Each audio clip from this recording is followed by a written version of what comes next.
So the feminine duality is to be creative and to be chaos embodied, right? Creative and chaos go together, heaven and hell. And it's kind of like the jungle, right? That has a bunch of poisonous plants, but also has medicinal plants. I mean, that's the nature of life. Uh, the wheat and the tares rise together. The nature of the masculine is to be able to discern, right? To tell the poison plants from the food, from the medicinal plants, etc. That's the discerning mind. That's logic, right? So ideally you have this handoff, right? So it's father. So she trusts her father enough so she understands the role of a healthy masculine. In every woman's life, there's a rumspringa, right? There is a dance with the devil, and ideally that's broken off before 23, right? She has to break with her father, and the necessary masculine at that point is the fucking king of lies, right? There's already a relationship, so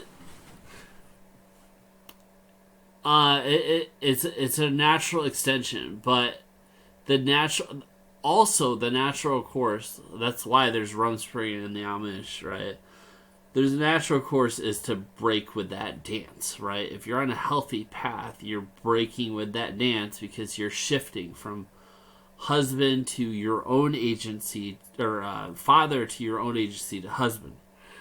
So, but you're leaning on your father and to keep you out of hell, right? To contain the chaos of your feminine expression as it's getting more and more powerful, more mature as you're growing up.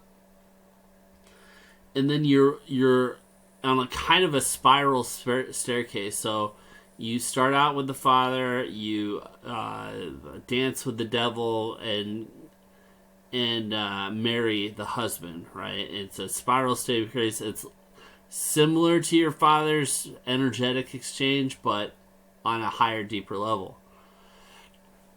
And in order for that to happen, I mean, you need a very strong pair bond. And there's different, numbers of partners affect this. But at the end of the day, it's disposition, it's time, it's how long you've actually departed from that father relationship, the paternal boundary, like a boundary that you are leaning on, that you trust as your own, but is outside of yourself. It's essential that be stronger. And the more time passes, so this is why that they in the East it's called throw women after 25, right? Why? It's not only to check their pride and their ego, right? To say, hey, wake up, get off the carousel. You're not gonna like where this is heading. But it's also to say, hey, it's a warning to men, right? That they are less and less capable to engage in any kind of sexual synergy, right? They're less capable of trusting you to pull them out, because maybe here's the thing. Maybe they never had a good father relationship that they trusted to keep them out of chaos, and they just went from one abusive kind of relationship to another and replicated their past.